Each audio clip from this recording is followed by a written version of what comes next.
Қайырлы ақшамлар, эфирде нетиже программасы бүгін февралінің бірі студияда сілеріні мен Шевкет Аматулаев селемлайым. Веде Кашка давасы бойынша яқаланған Асан Чапух ве Бекир дегерменжіні таққат изоляторының TB блокына кечіргенлер. Бұндан әвел Асан Чапухны Ақмеджет хастаханесінде баққан еділер. Бұны оның адвокаты Айдыр Азаматов айтты. Оның сөздеріне көре Чапухның алы біраз әйелешкен. СИЗОға ташланған соң ол микроинсультқа ұғыраған еді. Астма хастасы олған Бекир дегерменжінің алы қанатледірі екен. Олар кечкенсіне ноябрның 23-інде ешғалжілер кечірген мақсус операция нәтижесінде яқаланған еді. Олармен берабер Казим Аметов и Руслан Трубач тұтылды. Эпсіні түрк ватандашындар пара талап етуде қабатлайлар. Операция девамында милли әрекет ветераны Веде Кашка Ярамаев вефат етті. Асан Чапух. Выглядит он намного лучше, чем это было раньше. Единственное, сказал, что вот нога его все-таки беспокоит и все. Он ее не чувствует. Пришел он сам, то есть не было камерника, который бы его привел. 3 раза его вывозили на медицинское освидетельствование. В настоящий момент он содержится в медицинской санитарной части СИЗО. Там же и содержится Бекирагад Дегерменджи. Уже находится в санчасти с того момента, когда ему стало плохо, когда его отвезли в реанимацию. И после реанимации его доставили обратно в СИЗО в санчасть.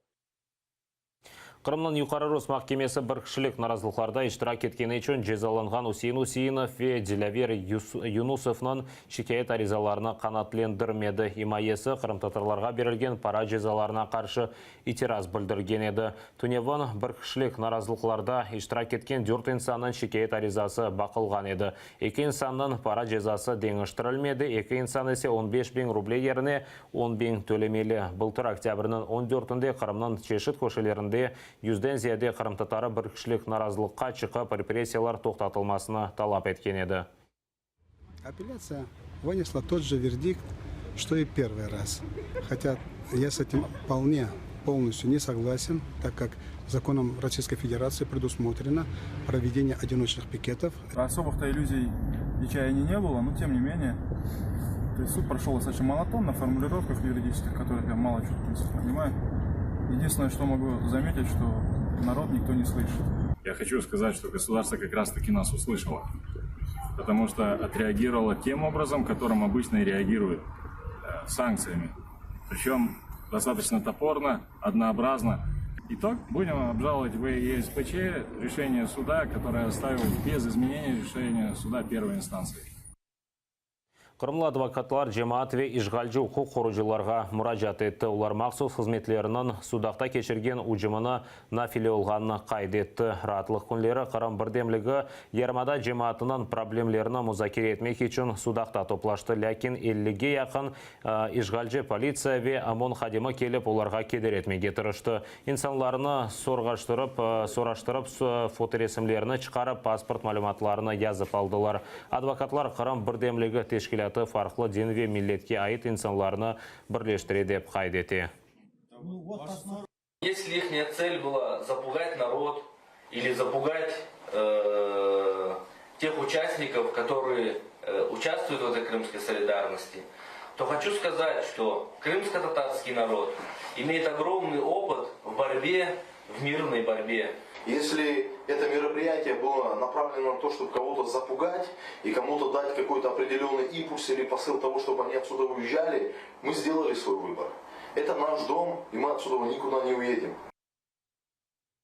Ақиарлы терроризм давасынан мабусы Фират Сейфулаев 9 айдан берлі камера шеклінде олған одада тұтыла. Оны Кировскның жемат незарет комиссиясынан азалары зиярет еткен. Оны бұл одаға сим-карта тапылғаны үшін ташлағанлар. Сонра есе камерасында шейлері ерінде тұрмағаны үшін бұл камераға тұтуыны да 5 айға девам еттіргенлер. Бұл одада тұтув жезасы февралынан 4-інде екінленмек керек. Ләкин бұл мұдетіні кенеде девам еттіре білелер. Анда оңа тахменен 5 мектуп келе екен. Ақрабасының енді мектуп вастасының субетлеші Фират Сейфулаевны 2015 сенесі январь айында Хизбут Тахрирге алақасы бар деп яқаладылар. Кечкен сене ишғалжілер махкемесі оны 5 жылға махкем етті.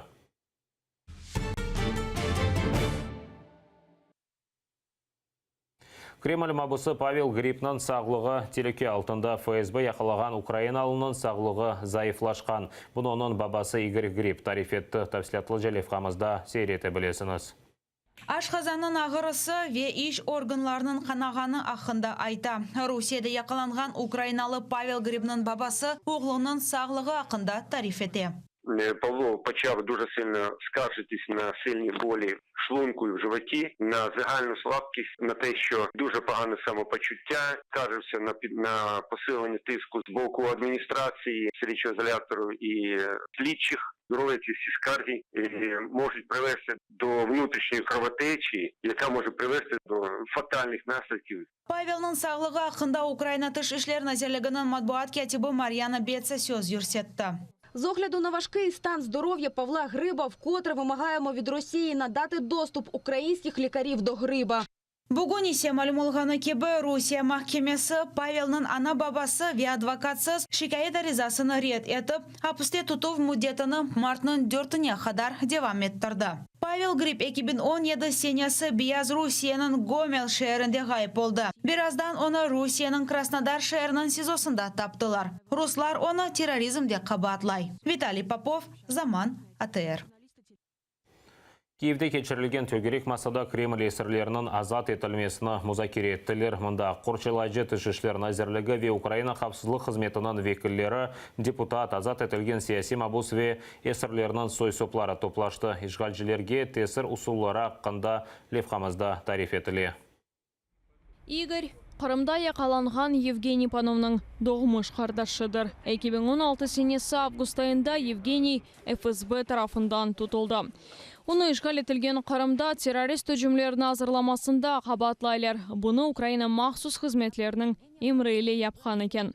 Панов Ахмеджеттегі СИЗОда қала. Игорь мескүр әдіселерден соң Кремльнің сәси мәбүслері қоранталарының бірлешмесіні құрды.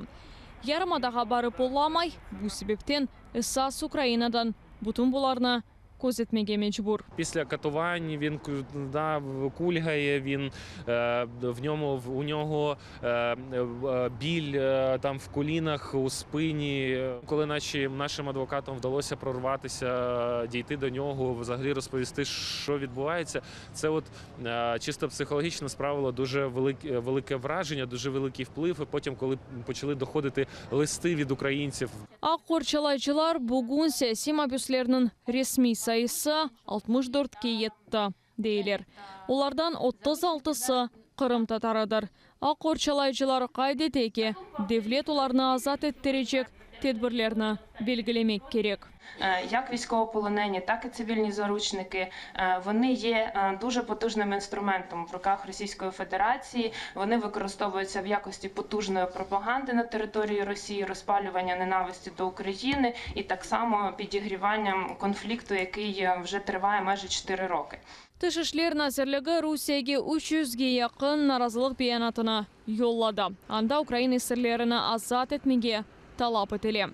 Бұл меселеде Кремльге қаршы халқара санкциялар ярдым етедейлер. Ал азырда есе ишғал алтындағы ярымадада Қырым татарларға қаршы басқалармен бағлы яңы мәліматына Гаагаға бермеге азырланалар. У нас є позов проти Росії щодо заборони всіх форм расової дискримінації по конвенції. Там якраз стосується кримських татар.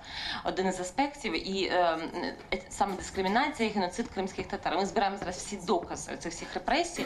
Вони всі будуть доведені до суду. Якраз влітку ми подаємо перший письмовий меморандум. Це досить тривала процедура, але це надзвичайно важливо збирати всі ці докази і доводити їх до відома міжнародної спільноти. Евгений Пановның қардашы Игорьның айтқанына көре, ал азырда Қорчылайчылар президентнен көрішмеге тырыша. Петро Порошенкоға саяси мәбүслерінің азат етілмесінде месулиетлі олажақ кышыны сайламаға теклиф етежек олалар. Людмила Гарпинич, Никита Проскурин, Заман, АТР. Ишғалжылер ханлар сарайыны виран етмеге девам ете. Ишғалжылер кешірген тамирішлері деваманда диварларда олған ресімлер йоқ етілі екен. Бұны милли әрекет іштіракшысы Дем Дудаков білдірді. Вересімлеріні Facebook сайфесінде дерчетті. Ханлар сарайы шымды олған вазиетіні Австриядан келген журналистлерді чықарған.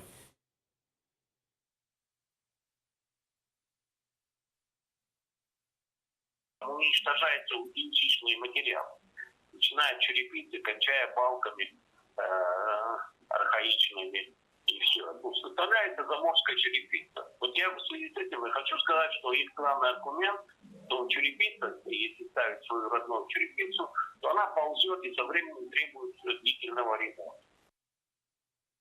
Қырым яқын жаулажақ Украина президентінің Қырымдаки дайми темсілжілігі Укрзалезный цели Украинаның чешет көшелерінден келген тренлер Қырымға яқын олған яңы Вадим станциясына қадар баражаға қанда келішті. О Каланчак сыңыр кетші янында. Шымды демір ел қадимлері Херсондан Вадим станциясына баражақ трен яда вагонларнен бағлы меселені чезмек керек. Станція Вадим – це найближча станція до КПВВ Каланчак. Розташована на відстані приблизно 5 кілометрів від КПВВ. Це буде зручно для громадян України з Криму. Буде можливість придбання квитків від станції Вадим до, наприклад, Києва. Це 102-й потяг. Так і з Києва до станції Вадим. Це буде чи пересадка, чи перечіплення вагонів. Це питання технічного характеру Укрзалізниці. 15 жыл апыз жезасы Геническ махкемесі Новоалексеевка қасабасында теракт керчеклештірген Валерий Долапчыға уком сеслендірді. 2016 сенесі қасаба мерkezінде Одесса номералы машина патлаған еді. Бір кіші еляк олды да 5 инсан яраланған еді. Құқық қорғаушылар патлав мемори сыңырдаки вазиетіні кергінлештірмек мақсадынен керчеклештіргенін білдірді. Валерий Долапчы бұның тешкілячысы оларақ танылды, ойсе қабатыны танымады. Суд присяжних ухвалив Долапчу Валерію Степановичу визнати винним, призначити Долапчу Валерію Степановичу покарання у виді позбавлення волі на срок 15 років з конфіскацією всього належного майна на право власності. Донбастаки женкеверлерге мадди ярдам бермек үшін криптовалюта ішлеп шығара екенлер. Бөле ежханені ұқық қорғаушылар Киевде таптылар. Украинанын башарби прокуроры айтқанына көре криптовалютаны ішлеп шығармақ үшін 400-ден зияде ферма, 1000-ден зияде энергия блокі ве видеокарта тұтып алғанлар. Мұне берабер ижғал олынған Донбасс территориясына пара йоллағанынан бағлы весехалар тапылған. Підтверджуючий документ платіжки, де зазначено рахунок такий-то відкритий в Головному управлінні Банку Росії по Центральному федеральному округу, кошельок Яндекс, і зазначено предмет і платежу для закупки воєнної екіпіровки, снаряження, оружия і боєприпасів. Це один з документів, який вилучений. Криптовалюта, оскільки вона є анонімною, є найбільш ефективним засобом перерахування великих сум коштів на непідконтрольній території. Крім того, в нас є інформація, вона ще поки не буде розголошена, але є інформація про те, що на території самої ДНР, ЛНР також є місця генерації криптовалют. Ижғал етілген Қырымнан ялысында берк адыны ташыған юк ташыжы қазаға ұғырады. Түркияге Молдова байрағы алтында кетеді. Чавда бұрны янада есе о кефеге қаза ишаретіні берді. Гемиджілер тақлие етілді, гемі кефеде қала. Онашымды тамирлейлер анда 3000 тоннаға яқын юк бар екен.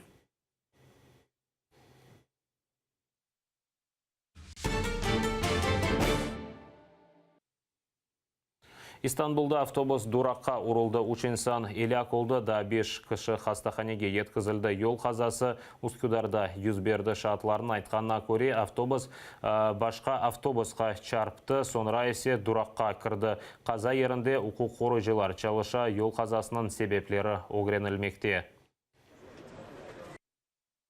Biz durakta bekliyorduk otobüse binmek için. Evet. Şu an orada duran otobüs durdu yolcu almak için. Evet. Arkadan bu kazayı yapan otobüs çok süratli bir şekilde geldi. Evet. Duramadı o otobüslerin arkasında. Sağdan girdi. Sağdan girdi. Biz oradan kazayı görünce kaçtık tabii dolayısıyla duraktan.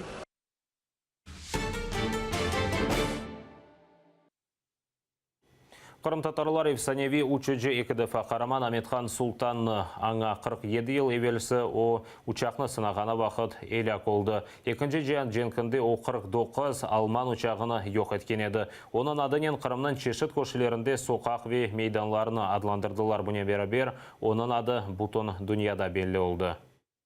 Адам дүнияға оз қысметінен, оз тағдыры ве елдізінен берабер келейкен. өлгенде, мына бойлы етіп, оның йылдызы да сөне екен. Анам, менің йылдызым қайсы білмейсіз ме? 6 yaşında Амитхан илерде ненен уграша жағыны да білмейді. Ләкин оба қыд біле кока қында арз етейді. Айлесі Алупкада Петри жапында яшайды. 24 yaşına келген genç Амитхан жебеге кете. Бірінші жен күчіші ве бірінші ғалибе. 1941 сенесі июнның 22-сінде о душманның учағыны yok ете. 1943 сенесі ise cesarет ve mertligi için Sovetler Birliği'nin Karaman oğlu. Bu unvanға 2 kere nail oldu. 1945 senesi ise ona Алтын yıldız медалі берілі. Я совершил 603 боевых вылета. Сбил 49 самолетов. Раз остался жив, значит, в то время самолеты, на которых я летал, были хорошие. O Sovetler Birliği'nin semasını korçalағанда Qorantасы Qırımdan sürgün etili. Qardaşı faşistlerge yardım etkeninde qabatlanıp hapsке alınam. Anasını da alıp ketmege isteyler, lakin Амитхан buna yol bermey. Onun dostu ve harbi komandanı Timofey Kryukin Qorantasını korçalay. Ularını Özbekistan yerine Krasnodarga sürgün eteler. Bu hadiseler ve Qırım Tatar halkının sürgünlüğü Qaytarma filminin esası olğanlar. Rejissör Ахтем Сейтаблаев Амитхан Султанны ойнап, bu rol onun için büyük şeref olğanını gizlemey. Кожен кримськотатарський хлопчик мріє або мріяв стати Амітханом Султана. Я не є виключенням. Я намагався створити образ живої людини зі своїм білем, зі своїми сподіваннями, зі своєю надією. Harbi zaferleri ve faşist zapçılarına karşı cenkleşkenine bakmadan Sovetler Birliği Qırım Tatarı olğan Амитхан Sultan'ın galibelerini eksiltmege tırışaydı. 1953 senesi kanatlı raketa örneğini sınap bakkanı için 3. kere Karaman unvanına namzet gösterili. Lakin Stalin Амитхан Sultan'ın Qırım Tatarı olğanını bilip mükafatını bermege yasak eti. Берия принес Сталину, это такой очень характерный, яркий случай, принес Сталину список на награждение. И там в этом списке был Амитхан Султан, и Сталин рассвирепел. То есть это означало, что Амитхану нужно дать 3-ю звезду героя. Это, конечно же, кардинально вообще меняло бы всю вот эту парадигму развития крымско-татарского народа.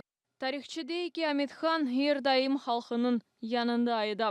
60. yılları onun imzası Qırım Tatar Milli Hareketi'nin mektup müracaatlarında birinciler sırasında barıdı. Aynı şu sebepten KGB onu takip eteydi. Tarihçilerinin aytkanına göre Амитхан Sultan'ın ölümü tesadüf olmaması da mümkün. Гибель такая трагическая 1 февраля Амитхана Султана, это, в общем, было убийство. Это было срежиссировано компетентными органами.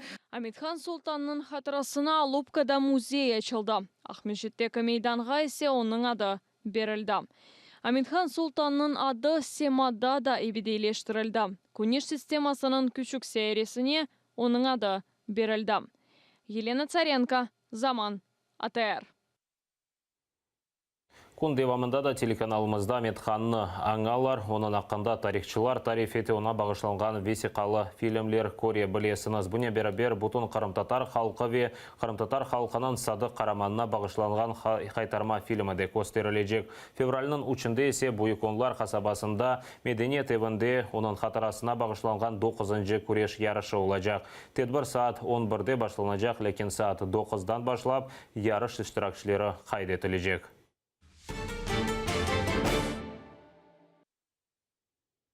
Bugün bütün dünya hijab günü kaydetili. Onu bugün Kiyev'de de kaydettiler. Alirayt'ta yerleşken Bizim Geleceğimiz adlı İslam gimnaziyasında hijab tarihini anlatıp, Müslüman kiyimini nasıl kiymekini gösterdiler. Anda bizim muhabirlerimiz de bulundu.